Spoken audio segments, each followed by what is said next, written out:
The Sri Lankan president has ordered the release of a group of Indian fishermen who had been detained for poaching 3 weeks ago. The goodwill gesture follows India's decision not to back a UN war crimes investigation against Sri Lanka. Well, Minnelle Fernandez joins us now from Colombo. Minnelle, the cynical among us would conclude that this is Sri Lanka's way of thanking India for not voting against the country on the UN Human Rights Council.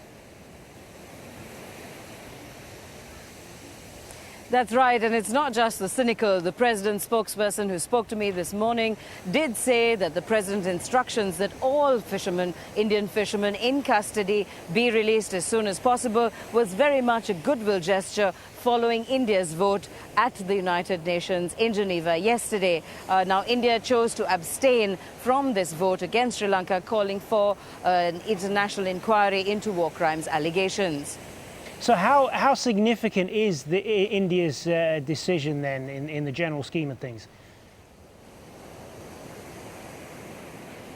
It is a fairly important development. I mean, many people on the international scene, in diplomatic circles, had believed that India would very much throw its weight against Sri Lanka in this resolution. Indeed, the third resolution in 3 years. The first two, India had voted against Sri Lanka, and the expectation in terms of some of the language leading up to that vote yesterday was that India may vote against Sri Lanka. But there has obviously been lots of backroom negotiations, things that we cannot be ignored in terms of diplomacy. And overall, India's pronouncement yesterday was that given the fact that the resolution was intrusive, that it couldn't go forward and vote for the resolution. So, I mean, particularly in terms of its place in the region, India very much a big player in this South Asian region and worldwide, and the fact that it has basically taken a policy position that this international investigation